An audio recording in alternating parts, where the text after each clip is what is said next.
बिस्मिल्लाहिर्रहमानिर्रहीम नहमदुहु व नुसल्ली अला रसूलिहिल करीम अम्मा बाद।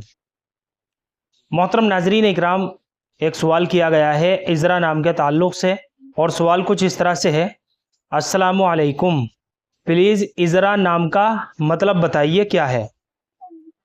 वालेकुमुस्सलाम व रहमतुल्लाहि व बरकातुहू।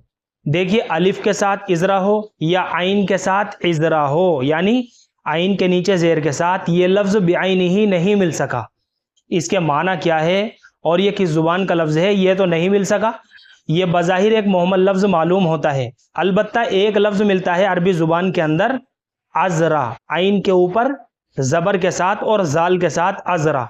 ये अरबी ज़ुबान का लफ्ज़ है और इसके माना है पाकीज़ा, दोशीज़ा, बाकिरा लड़की यानी कुंवारी लड़की। तो कुंवारी लड़की को अज़रा कहते हैं, आइन के ऊपर ज़बर के साथ। ये नाम हम रख सकते हैं, तो इज़रा के बजाय आप अज़रा करके रख लीजिए। इसके अलावा हज़रत ईसा अलैहिस्सलातु वस्सलाम की वालिदा का लक़ब जो था ना, वो भी अज़रा बतूल था, यानी हज़रत मरियम रज़ी अल्लाह ताला अन्हा का जो लक़ब था वो अज़रा बतूल था। इसके अलावा अज़रा के और भी बहुत सारे मानी आते हैं, जैसे बंद मोती, यानी ऐसा मोती जिसके अंदर सुराख ना किया गया हो। इसी तरह से आसमान का एक सितारा है, उसको भी अज़रा कहते हैं, और आप सल्लल्लाहु अलैहि वसल्लम का शहर मदीना, उसको भी अज़रा कहा जाता है।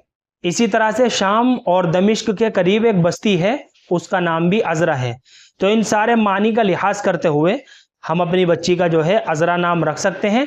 अज़रा नाम बच्ची का रखना बिल्कुल शरअन दुरुस्त है, क्योंकि हज़रत ईसा अलैहिस्सलातु वस्सलाम की वालिदा जो थी, उनका नाम अज़रा बतूल था।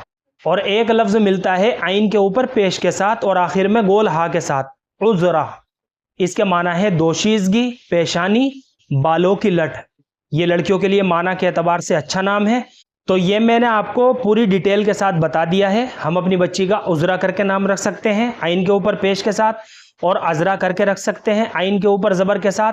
लेकिन आपने जो सवाल किया है इज़रा, चाहे वो अलिफ से इज़रा हो या आइन से इज़रा हो, ये लफ्ज़ नहीं मिलता। ये बच्ची का नाम रखना बिल्कुल भी मुनासिब नहीं है, इसलिए या तो आप उज़रा करके रखें या फिर अज़रा करके रखें। मुझे उम्मीद है कि आप सभी हज़रात को अच्छी तरह समझ में आ गया होगा।